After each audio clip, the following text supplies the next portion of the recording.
Hello guys, अपना 6 module चल रहा है सिक्योरिटी। उसमें 6.3 में हम बात करेंगे समराइज बिहेवियर सिक्योरिटी कॉन्सेप्ट के बारे में। उसमें हम देखेंगे expectation of privacy when use and return policy and procedures के बारे में बात करेंगे। हैंडलिंग ऑफ कॉन्फिडेंशियल इंफॉर्मेशन के बारे में बात करेंगे। सो अभी चलते हैं expectation of privacy when use के बारे में बात करते हैं। तो यहाँ पे देखो, सर्विस एंड प्लेटफॉर्म लिखा है, प्राइवेसी लेवल लिखा है एंड क्विक टिप लिखा है। मतलब टिप इन द सेंस क्या है कि इसके ऊपर हम क्या कर सकते हैं जिससे अपन सिक्योर हो सके। सो यहाँ पे देखो इंटरनेट लिखा है, द इंटरनेट। तो यहाँ पे प्राइवेसी लेवल क्या लिखा है? Very low. यहाँ पे टिप क्या है? यूज ए वीपीएन और प्राइवेट ब्राउजिंग। मतलब क्या है कि आप अपना इंटरनेट यूज कर रहे हो। सो उस टाइम पे क्या होता है कि इसकी प्राइवेसी क्या होती है? प्राइवेसी लेवल वेरी लो होता है। सो उसको बचाने के लिए या फिर उसको अच्छी तरीके से यूज करने के लिए, जिससे आप बच सको, तो ये क्या है कि वीपीएन यूज करो, प्राइवेट ब्राउजिंग यूज करो। सो यहाँ पे देखो सोशल नेटवर्क्स लिखा है। सोशल नेटवर्क्स मीन्स प्राइवेसी लो है। Share little lockdown your profile. मतलब क्या करते हैं कि हम क्या करते हैं, इंस्टाग्राम पे दो प्रोफाइल होते हैं, एक पब्लिक होता है और एक प्राइवेट होता है। तो उसको क्या कर दो, प्राइवेट रख दो, जिससे कोई आपको देख ना पाए। सो ये प्राइवेसी लो में आ जाता है। फिर ईमेल्स क्या होता है? ईमेल्स का जो प्राइवेसी लेवल है वो मीडियम होता है। Use strong password and two F A, मतलब टू फैक्टर ऑथेंटिकेशन। मतलब क्या होता है टू फैक्टर ऑथेंटिकेशन, उसके बारे में आगे बात करेंगे। बट मोटा मोटा बता देता हूँ कि अब पासवर्ड भी डालोगे, उसके बाद आपको एक ओटीपी भी आएगा नंबर पे, तभी जाके आपको ईमेल का एक एक्सेस मिलेगा। फाइल शेयरिंग का क्या होता है प्राइवेसी लेवल? उसका प्राइवेसी लेवल होता है low and medium. Only share with trusted people. मतलब आप किसी भी फाइल को आप शेयर कर रहे हो तो क्या करोगे कि आप ट्रस्टेड पीपल को ही शेयर करना, बाकी अलग अलग यूजर को सेंड नहीं करनी चाहिए। इंस्टेंट मैसेजिंग जैसे वेरियस ऐप होते हैं जो पीक एंड टू एंड इंक्रिप्शन होता है, तो उसमें इतनी प्राइवेसी लो ही होती है। मतलब इतना कोई पढ़ नहीं सकता है उसके मैसेज बीच में रह के। मोबाइल ऐप्स का प्राइवेसी लेवल लो होता है। Review and permission before install. मतलब क्या होता है कि प्राइवेसी लो है, बट आप रिव्यू करना कभी परमिशन का, तभी जाके आपको इंस्टॉल करना है। मतलब रिव्यू इन द सेंस कि ये कौन कौन सी परमिशन मांग रहा है आपसे। जैसे कोई ऐप है जो आपको सिर्फ डॉक्यूमेंट रीड करने के लिए आपने इंस्टॉल किया, बट वो आपके कांटेक्ट की परमिशन ले रहा है, बट उसको कांटेक्ट के साथ कुछ लेना देना है ही नहीं। सो वो सारे रिव्यू करना, ये सारी चीजें। यहाँ पे देखो डेस्कटॉप सॉफ्टवेयर लिखा है, तो डेस्कटॉप सॉफ्टवेयर मतलब मीडियम लिखा है। यहाँ पे keep it update and check privacy EULA and user licence agreement. मतलब क्या होता है, कभी भी आप है ना सॉफ्टवेयर इंस्टॉल करते हैं ना, तो एंड यूजर लाइसेंस एग्रीमेंट होता है, उसको कभी पढ़ना, तभी जाके आप इंस्टॉल करना, क्योंकि इसकी प्राइवेसी लेवल मीडियम होती है। मीडियम और हाई के बीच में आता है अपना बिजनेस सॉफ्टवेयर, जो कि फॉलो कॉर्पोरेट सिक्योरिटी गाइडलाइंस। मतलब उसका टिप यही है कि है ना, ये मीडियम और हाई में आता है, बट इसका एक टिप है कि आप सिक्योरिटी गाइडलाइंस फॉलो करें जिससे आप बच पाओ। कॉर्पोरेट नेटवर्क होता है जो हाईली हाई में आता है privacy, because corporate network bypass कर लिया किसी ने तो वो अपने कॉर्पोरेट में कुछ भी कर सकता है। सो यहाँ पे क्या लिखा है, don't bypass VPN firewall policies. अभी चलते हैं नेक्स्ट स्लाइड पे। नेक्स्ट स्लाइड पे आने के बाद यहाँ पे देखो रिटर्न पॉलिसी एंड प्रोसीडर्स के बारे में बात करते हैं कि है होता क्या है ये सारी चीजें। रिटर्न पॉलिसी का मीनिंग क्या होता है? पॉलिसी होती क्या है? तो एक रूल होता है, high level guidelines everyone follow must. मतलब क्या होता है, एक रूल सेट किया होता है टॉप मैनेजमेंट वालों ने, जो कि इंश्योर करता है, why ensure consistency, legal compliance and clearly expectation. So यहाँ पे क्या होता है, एक पॉलिसी होता है। मान लो कि आपके घर में भी पॉलिसी अप्लाई होती है कहीं ना कहीं, बट आपको पता नहीं रहता। मान लो कि आप घर में जाते हो तो घर में से आपको एक पॉलिसी पढ़ाई है कि है ना, 6 बजे घर पे आ जाना है, मतलब आ ही जाना है खेल के। आपको एक टाइम दिया है, टाइम पीरियड, कि आप खेलने जा रहे हो, 4 बजे जा रहे हो, 3 बजे जा रहे हो, डजेंट मैटर, बट आपको 6 बजे घर पे आ जाना है। ये पॉलिसी हो गया। सो उसके उसके हिसाब से ये क्या होगा कि ये कंसिस्टेंसी मेंटेन होगी, पॉलिसी होगी तो। और लीगल कंप्लाइंस, और यहाँ पे लीगल कंप्लाइंस क्या हो गया, क्योंकि उसके फादर आने वाले हैं, तो मम्मी को डांट डांट खाने पड़ेगी। उससे अच्छा क्या मम्मी बोल के ही रखेगी 6 बजे तेरे को आ जाना है। सो ये तो एक सिंपल सा एग्जाम्पल है, और क्लियर एक्सपेक्टेशन क्या है कि घर में शांति बनी रहे। सो ये सारी चीज़ें। एग्जाम्पल के बारे में बात करें ना, तो एग्जाम्पल एक बहुत मस्त एग्जाम्पल है, all user must change their password every 90 days. मतलब क्या होता है कि 90 डेज के अंदर वो पासवर्ड उसको चेंज करता रहना पड़ेगा। क्यों? क्योंकि पॉलिसी के अकॉर्डिंग है कि भाई 90 डेज के अंदर पासवर्ड चेंज करो, वरना बहुत सारी चीज़ें हो सकती है कि भाई किसी ने पासवर्ड चुरा लिया, या फिर एक ही एक पासवर्ड यूज़ कर रहे हो, तो मतलब कहीं कितने महीने हो गए, कितने साल हो गए वही पासवर्ड यूज़ कर रहे हो, और एक बार आपके आपके पासवर्ड की पैटर्न हैकर को या फिर अटैकर को पता चल गई, तो आपके पासवर्ड, बहुत सारे पासवर्ड चले गए, मतलब एक ही पासवर्ड आपने बहुत जगह पे यूज़ किया है। सो ये सारी चीज़ें बहुत इम्पेक्ट होगी आपके पूरे आपके पूरे लाइफ में, क्योंकि एक ही पासवर्ड आपने यूज़ करके रखा है ना, तो आपको वो पैटर्न इजीली उसको मिल जाएगा कि अच्छा, ये पर्सन ने एक ही पासवर्ड रखा है, तो यही पासवर्ड दूसरे वेबसाइट में रखा होगा। सो रिटर्न प्रोसीजर्स के बारे में बात करते हैं, प्रोसीजर जो जो भी है। So what step by step instruction showing how to follow a policy.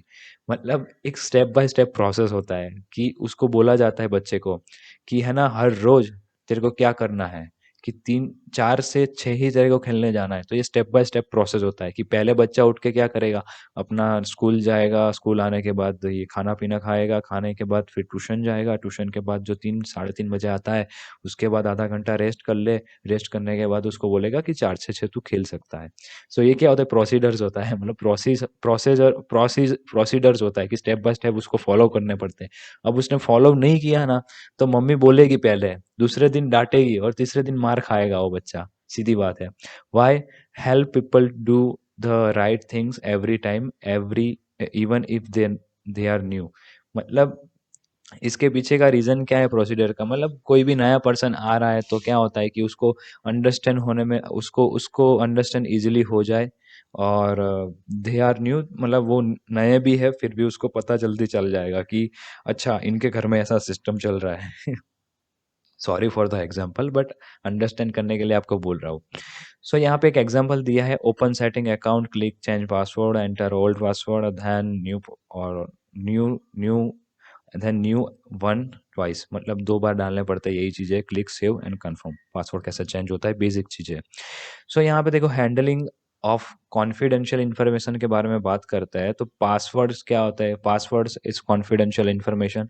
So create strong password, unique password, use a password manager. मतलब क्या होता है कि पासवर्ड मैनेजर यूज करो, जिससे आप बहुत सारे वेबसाइट पे अलग अलग अलग पासवर्ड यूज करते हो, तो पासवर्ड मैनेजर उसको सेव करके रखे, जिससे आपको कोई दिक्कत ना हो। मतलब क्या है कि बहुत सारे यूजर क्या करते हैं, कि बहुत सारे यूजर ये करते हैं कि बहुत सारे पासवर्ड तो रख तो देते, बट भूल जाते हैं। मतलब एक ही वीक में वो पासवर्ड भूल के, वो फॉरगेट करके, वो जो अपना पुराना पासवर्ड जो सेट किया होता है वही सेट कर देते हैं।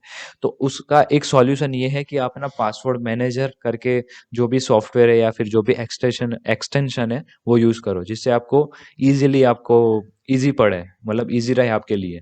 नेवर शेयर देम, मतलब पासवर्ड कभी किसी को शेयर नहीं करना चाहिए। चेंज देम रेगुलरली, मतलब रेगुलरली, मतलब मैंने एवरीडे नहीं बोला है, यहाँ पे मैंने एक पॉलिसी बनाई थी 90 डेज़ की, तो 90 डेज़ के बाद उनको चेंज करना ही पड़ेगा, वरना उसको कुछ नोटिफिकेशन भेजो या फिर मेल भेजो, जिससे वो पासवर्ड चेंज करे।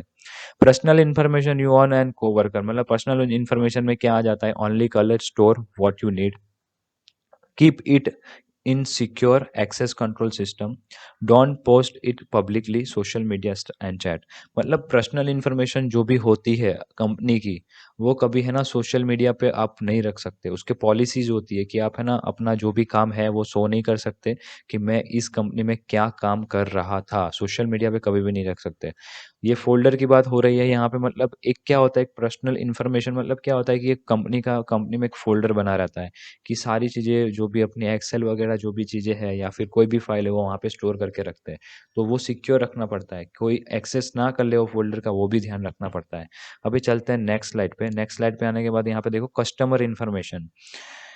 Need to know only share with authorise team member, मतलब कस्टमर इन्फॉर्मेशन क्या होती, बहुत सारी जगह पे क्या हुआ है यहाँ पे, कि है ना, कस्टमर इन्फॉर्मेशन लेके वो लोग ने क्या किया है, अपना खुद का कंपनी खड़ा कर दिया है। मतलब बहुत सारे लोग हैं एग्जाम्पल के थ्रू, कि कस्टमर इन्फॉर्मेशन उन्होंने पेन ड्राइव में कॉपी कर ली, और जो वो काम वहाँ पे कर रहे थे, जो भी कंपनी में या फिर एक्स वाई जेड इंफ्रास्ट्रक्चर के अंदर, वही जाके कॉल कर रहे हैं कि हम ये ऐसी नया नया स्टार्टअप हुआ है हमारी कंपनी का, हम आपको इतने कम पैसों में ये सारी चीज़ें करके देंगे।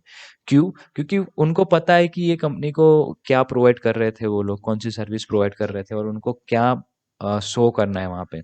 सो इसका मीनिंग क्या है कि इसका एक सिंपल सा एग्जांपल है, आप जो भी कस्टमर के डेटा आ रहे हैं जा रहे हैं जो भी है, उसको इनक्रिप्शन फॉर्म में रखो, जिससे कोई भी इंटरनल थ्रेट है या भी इंटरनल वर्कर है वो इसका मिस यूज ना कर सके।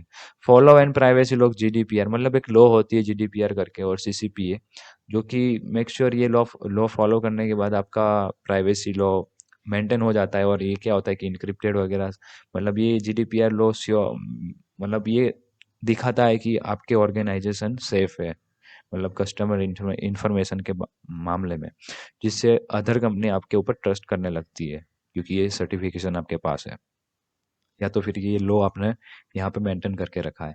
एक देखो यहाँ पे एक और चीज़ है, company confidential information, plan, finance and IP. मतलब क्या होता है, कंपनी की बहुत सारी चीज़ें होती है, जैसे कंपनी के प्लान्स होते हैं, फाइनेंसेस होते हैं कंपनी के, उसकी आईपीज, मतलब बहुत सारी चीज़ें होती है जो आईपी के थ्रू हम एक्सेस करते हैं, तो वो सारी चीज़ें। तो लेबल डॉक्यूमेंट क्लियरली, मतलब एक है ना, कंपनी का जो भी कॉन्फिडेंशियल डेटा है ना, उसको एक लेबल बना के रखो। जैसे कि मान लो कि मैंने एक फोल्डर बनाया, उसमें लिखा कॉन्फिडेंशियल। सो कॉन्फिडेंशियल लिखा है तो कोई भी अदर पर्सन आ रहा है तो उसको दिखेगा कि ये कॉन्फिडेंशियल फाइल है, इसको ओपन नहीं करना है। सो यहाँ पे क्या लिखा है, स्टोर इन सिक्योर फोल्डर और इंटरनेट विथ रिस्ट्रिक्टेड एक्सेस। मतलब क्या होता है कि मैं जो पोस्ट पे हूँ वही पोस्ट पे कोई अदर पर्सन है, वहां पे मैंने कॉन्फिडेंशियल लिखा है, तो उसका मीनिंग क्या है कि ये जो मैं जो एक्सेस कर पा रहा हूँ वो मेरा फ्रेंड तो कर पाएगा, मतलब मेरा जो कलीग्स है वो तो कर पाएगा, बट कौन नहीं कर पाएगा, रिस्ट्रिक्टेड यूजर, मतलब कि जो भी मेरे से निचले लेवल पे है, या फिर जो जिसको इस फोल्डर का एक्सेस देने की कोई मतलब नहीं है भाई। So don't discuss it in public and unsecure channel. मतलब क्या होता है कि ये जो कंपनी की कॉन्फिडेंशियल इन्फॉर्मेशन होती है, इसको कभी भी आप डिस्कस नहीं करना चाहिए अपने बाहर के एनवायरनमेंट में या फिर पब्लिक स्पेस में, जिससे कंपनी की कॉन्फिडेंशियलिटी मेंटेन रहे। सो अभी चलते हैं नेक्स्ट स्लाइड पे। So okay, so next slide पे कुछ है नहीं, मतलब इतना ही था। और thank you for watching my video. आपको अच्छा लगा ये वीडियो तो लाइक शेयर एंड सब्सक्राइब करो। अगर नहीं भी अच्छा लगा तो अपना नॉलेज गेन करो। और tata bye bye, see you and take care.